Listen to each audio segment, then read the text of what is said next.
Boom, boom, boom, bam, bam, bam, bam. Today we're continuing our talk on security and how to scam others, because those are the best topics after all. Łukasz, what exactly happened recently with the Opole police?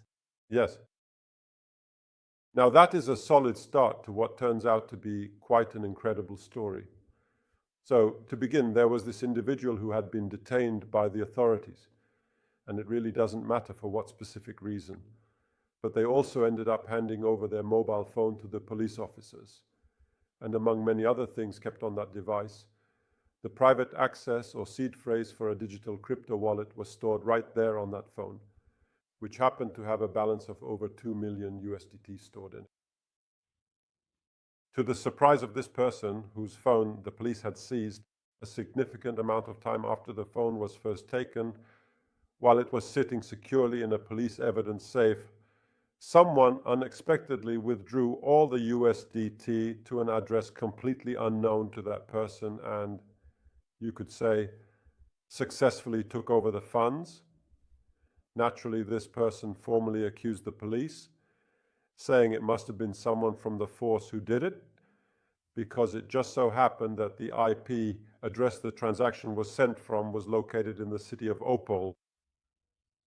Well, but that person was also from Opole. Yes, yes. And of course now, well, you simply can't prove it. There is absolutely no way for you to prove that it wasn't you. You can't prove that someone else was the one who did it.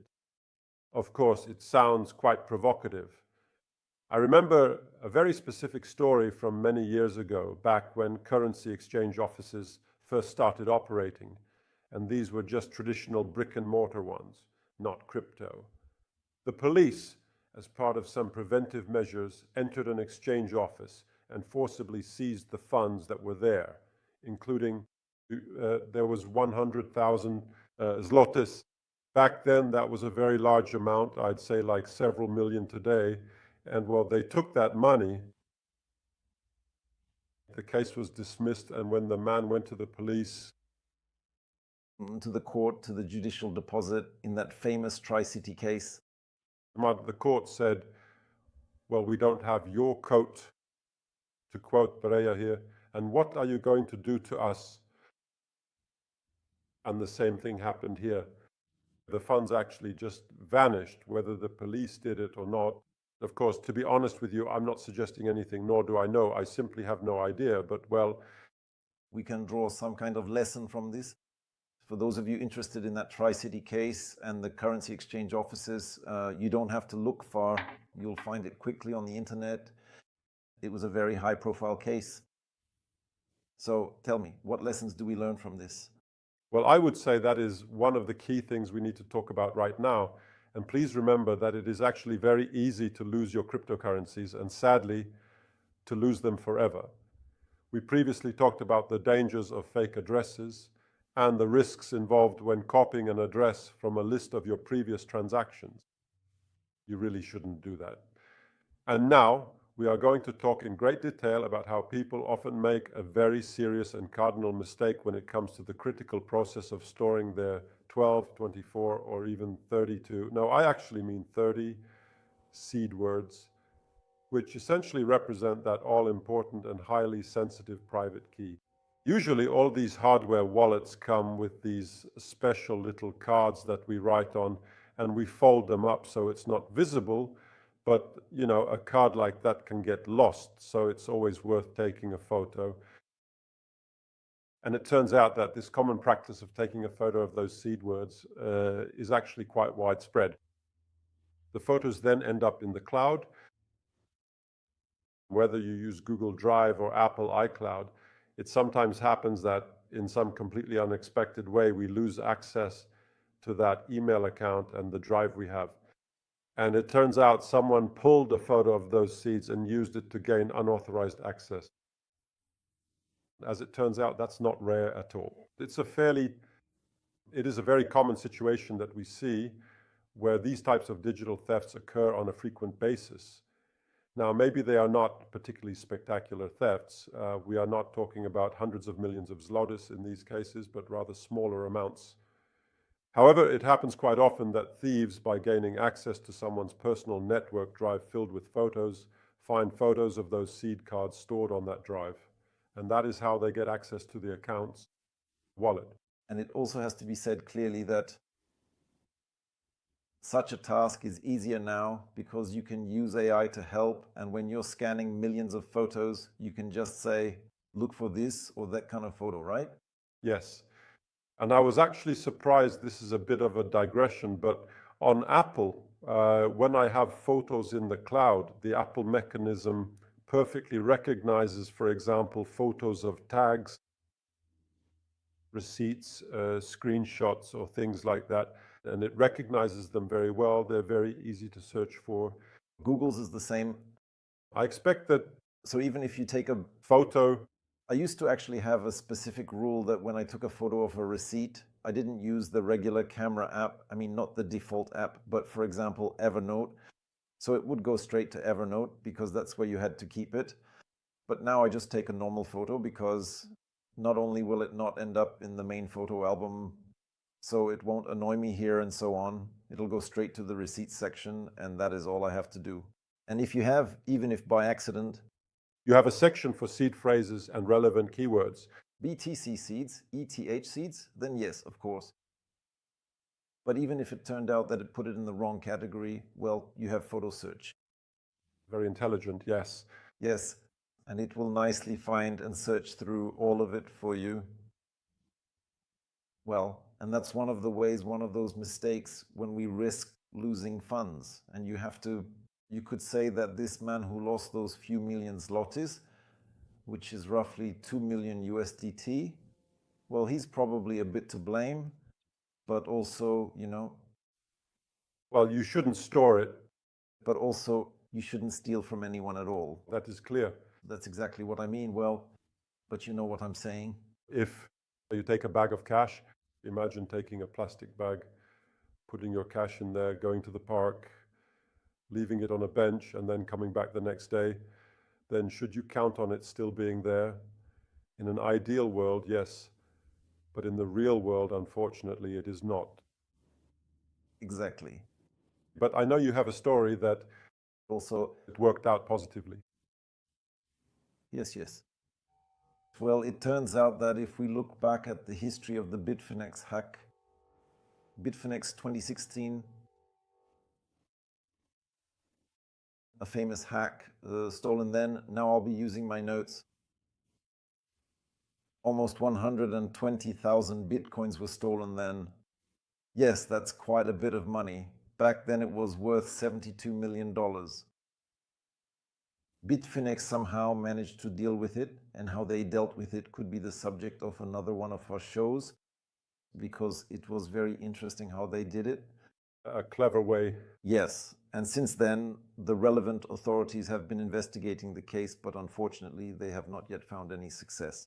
However, the significant problem they encountered was that the people who stole it, a married couple, left behind a trail of clear traces. This meant it was highly visible that the money was going into cryptocurrency mixing services, but for example, in the meantime, they also used to regularly exchange a substantial portion of the funds. That specific exchange did not actually require any KYC, but it was later revealed that the police forced that exchange to hand over all of their private user data and in the end, by carefully following the trail, the police succeeded. Managed to gain access to a remote drive.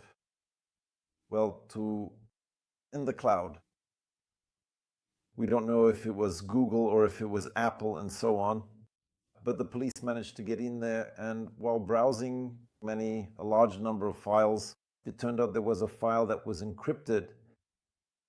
I don't know how it happened, but they managed to decrypt that file, so it was well encrypted. And get this, there were seed phrases, the recovery seeds for the digital wallet where most of those funds were stored.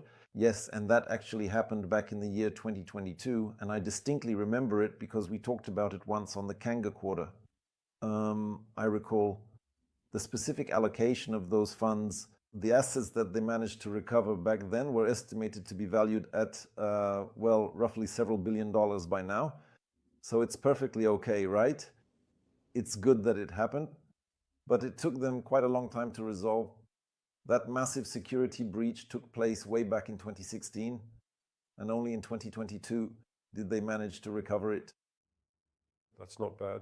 So sometimes thieves make quite big mistakes too, just like ordinary people do. But now I want to talk about another subject entirely. There is actually another very dangerous way that you could potentially lose all of your cryptocurrencies. And it is important to realize that it's much more subtle and significantly more sophisticated than standard scams, because many people who regularly use hardware wallets often believe they are completely safe, assuming that their digital assets are held in a device which is that secure and impenetrable. One very secure way of storing your cryptocurrencies is by using a physical device known as a hardware wallet, which keeps your private keys offline. And these devices also often have a dedicated app installed to manage that hardware wallet. Well, obviously, we would really like to have a preview, and we also want ease of access. And after all, and most importantly, we will not sign any transaction without a physical key, so everything seems to be safe. But here, and now I'll just take a quick look through my notes for a second, because it actually turns out that back in 2021, a crypto user wanted to verify the current balance of his digital assets stored on his Trezor hardware wallet. So he made the decision to also search for and install a companion application from the Apple App Store for easier management, Apple's. He typed Trezor into the App Store, one appeared, and he installed it. He received a request to initialize the wallet. So he shared his recovery seed phrases and then found that all his funds had vanished. And of course, it eventually turned out that it was not actually a Trezor app at all. Trezor did not have an official mobile application at that time, which made things even more complicated. Well, it clearly demonstrates here that sometimes we can be very careless in our daily tasks. And I want to warn everyone very strongly here. This is a serious concern because the practice of impersonating popular hardware wallet applications is quite common today. We recently witnessed such a situation occurring within Apple's official App Store, which unfortunately affected many unsuspecting users. There was also a notorious case involving the Windows Desktop App Store, where malicious apps started appearing that looked exactly the same as the originals. They were designed to look just like the official applications. And when unsuspecting users typed in names like Ledger or Trezor, these fake versions would pop up immediately. Unfortunately, quite a few people ended up installing them and lost their funds, I believe. In just one day, for over $500,000 was stolen in this manner. But, however, there is actually one major catch here, because you might wonder, how is it possible that someone can submit an app like this? We might say, well, we expect that these stores thoroughly vet them first. Right? Right? Yes. They vet these apps. Well, we ourselves know how sometimes the detailed vetting process for a new version, less so, but for a new app in a mobile store is very meticulous. Sometimes it actually takes several long weeks just to get a brand new app fully published. And so it turns out that the most important key phrase here is the specific phrase new app. Because if we take an existing app that is already out there, even a very old one like that one right there, then changing its name, Yes, that's the process. changing the icon and updating the version is very often an automatic process. And this is where we get to the situations that happen most frequently.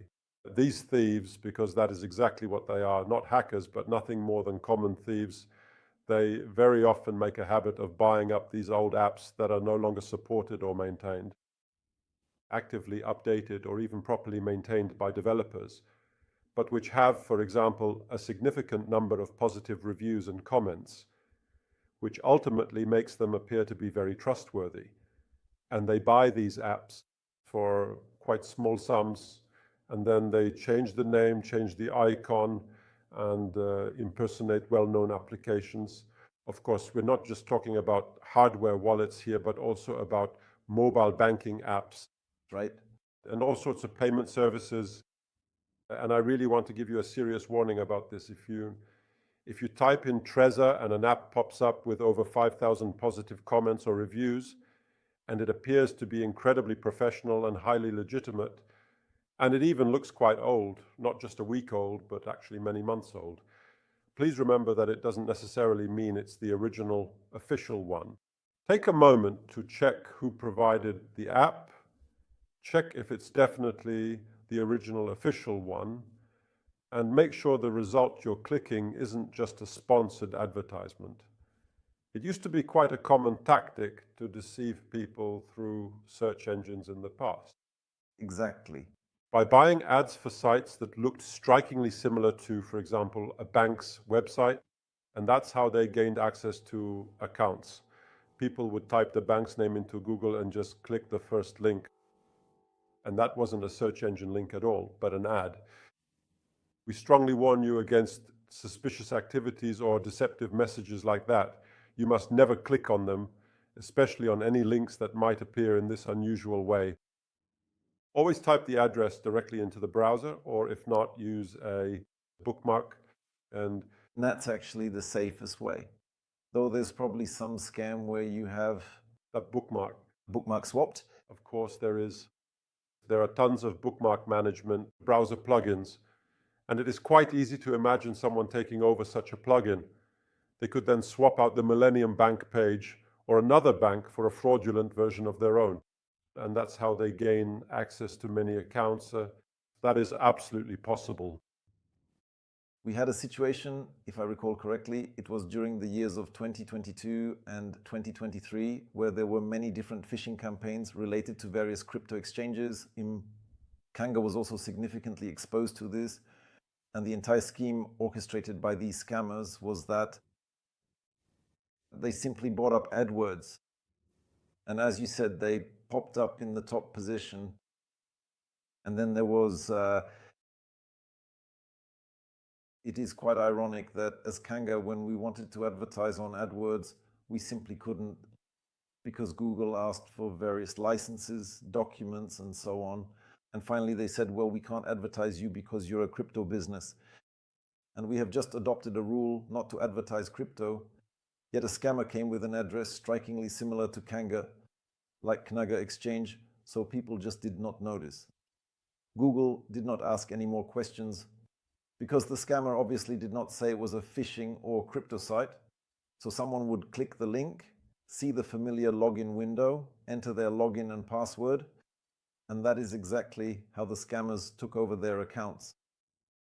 Yes, we've seen such situations. This remains a very common method of executing an attack. A lot of scammers have stopped their work because it's becoming less effective, but indeed, that's how it was. And it must be said that if someone takes the login and password to my exchange account, it's very bad, but it's not the end of the world yet. Because most exchanges, if not all exchanges, have a second authorization tool, like email, for example. If I want to withdraw funds, they have to come to me via email. I have to confirm the details and so on. Meanwhile, it turned out that when someone went to such a fraudulent site and entered their login and password for an exchange, and this didn't just affect us as scammers were operating very widely, a specific message would suddenly pop up, "Dear user, please integrate your personal email account now." With the exchange. Enable it to verify accounts. All right, and now sign into your own Gmail, for example. There was a link right there, so it was easy to click. So someone would enter their login and password for their email. And as you can easily guess, the scammers had everything. So you have to be very, very careful here. And speaking of what you mentioned earlier, regarding those dangerous fake apps in the specific context of Trezor, well, I also happen to know that not more than, I think actually less than 2 years ago, one of the very well-known hardware wallet companies sent out official-looking information by email. Now, of course, we know today it wasn't actually them, but the reality was that their user database had simply leaked out to the public. Of active daily users. And then people were getting various emails saying, "Hey, you have time to react now because your funds will probably be taken soon." Anyway, the news that these emails leaked was becoming more and more common. People didn't know what to do about it. Well, In the case of a hardware wallet, the fact that my email leaked is very bad, but it doesn't break in any way the security of the hardware wallet. That brings us closer to it, because I'll say here, because there... How did it end? Well, it ended with people already getting emails from those hackers. Emails. People knew their emails had leaked and were getting emails from hackers from addresses strikingly similar to the sender, the owner of those, or to the brand that... Well, that was Ledger. Exactly, it was Ledger. Emails kept coming and people were providing, well, their seeds. That's how it ended, because they thought they'd secure their wallets that way. It was an interesting story because first, those thieves who got to that email database, they first sent an email like, hey, update the app. Here's a link. You have to update the app. Then emails also came like, log in here to our site and update the seed because something bad will happen, right? There were those. But once the situation was made public, a series of suspicious emails containing entirely different content started being sent out. These emails were sent saying, hey, we are officially informing you that private emails have leaked from our secure database. Please log into your account right here and change your email settings in your hardware wallet. So it wouldn't be the email that leaked. And there, in one of the steps, he was asked, of course, to provide the seed for his wallet. So the thieves reacted very effectively and quickly. Here, how to lose your crypto, you see, is actually very simple. Well, let's not behave in such a careless way. I know that all these virtual currencies, these cryptocurrencies, are digital and invisible, but they possess significant real-world value, and we should certainly attach great importance to them. Well, if we were to hide some of our assets in a heavy safe, and then we wanted to open that safe much later on, we would certainly care deeply about its security. And what if we suddenly met a stranger standing right by our safe? And they say, okay, I'll open this safe for you, just give me the code. Well, we probably wouldn't do that. And sometimes I see people behaving very, very carelessly when it comes to cryptocurrencies. So we must be extremely careful and avoid simply installing apps on phones linked to our hardware wallets. We should never click on suspicious links, and we absolutely must not take digital photos of seed phrases or save them in documents like Google Docs or any other digital storage locations. Please, let's make sure we don't do that. We also shouldn't trust any kind of reliable password managers because, for example, LastPass has recently experienced almost 3 security breaches in a row. So it is definitely worth being more careful moving forward. Well, yes. Cautious. But how? Exactly. Because after all, one of the security rules is exactly that. Find a good password manager. Because if we do not use a password manager, we will not remember all those different passwords. So we have... How should one live? Using one password for half of our services is a major risk. Well, to avoid that risk, we use a password manager. But if they manage to hack the password manager, it becomes very serious, although our passwords in things like LastPass or 1Password are supposed to be fully encrypted. Yes. So the data leak itself isn't necessarily such a terrible thing just yet. As you mentioned, services like 1Password or LastPass or those types of platforms, not to mention the integrated Google or Apple solutions, they are all actually quite well protected and very heavily secured against these threats. However, the reality is that the risk of a breach actually always exists in some form. As one of my friends always says, when you decide to put your data up in the cloud, well, it's not really a question of if it will leak, but just a matter of when that will happen.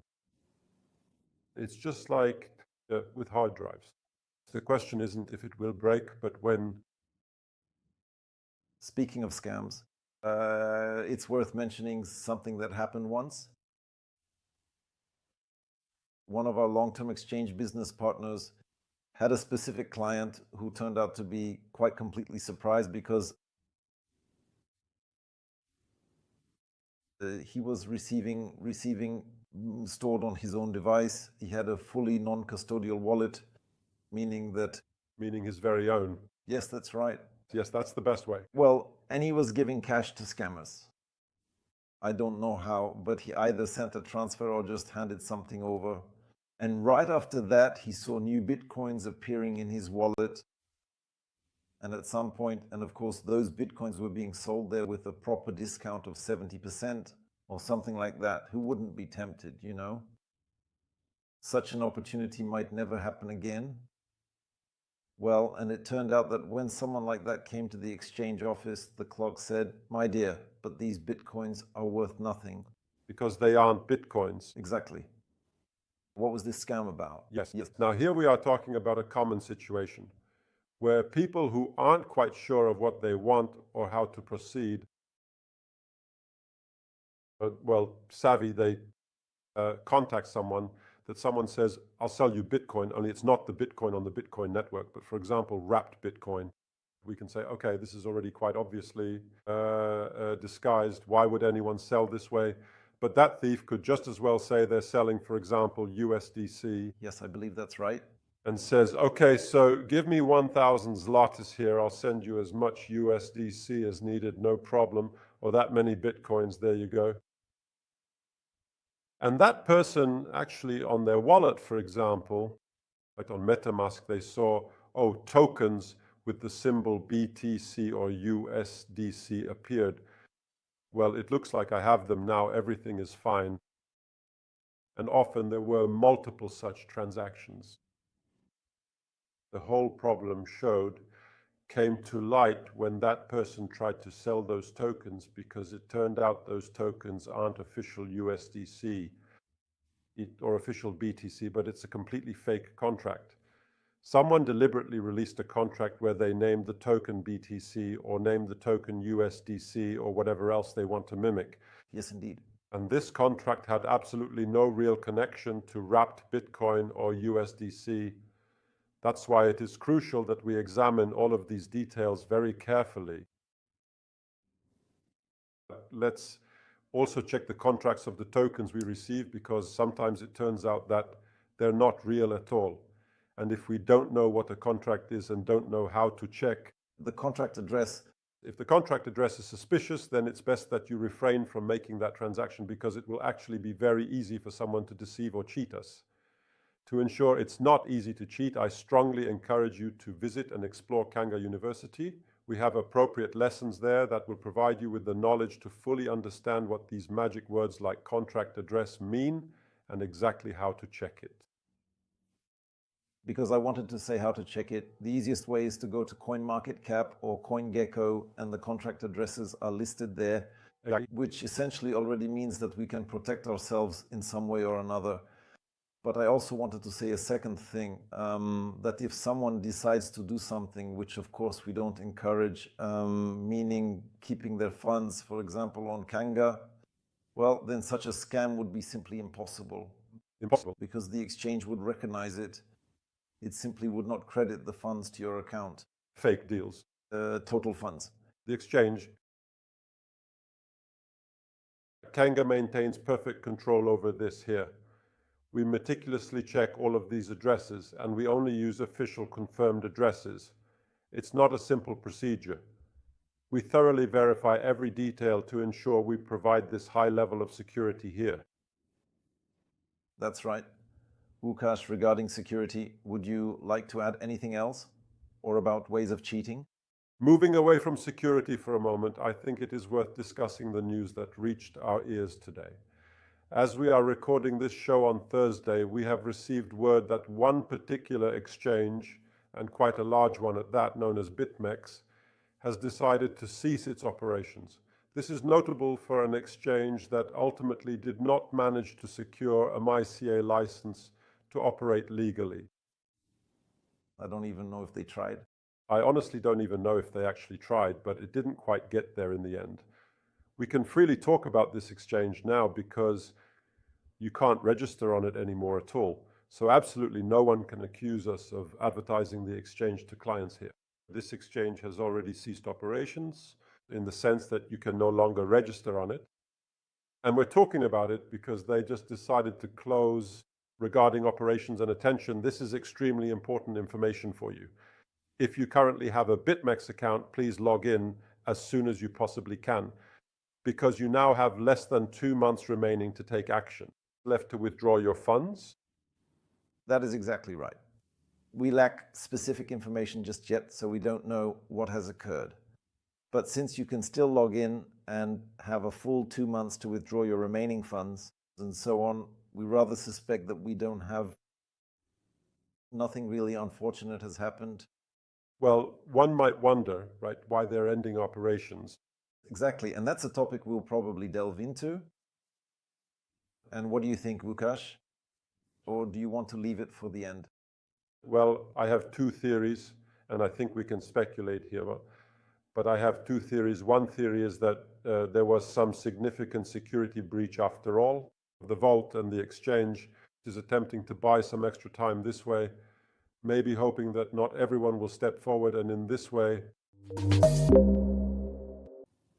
All right, Łukasz, let's move on to our favorite part, authentic facts. Fake. These are not just myths, but fascinating bits of trivia and all the rest.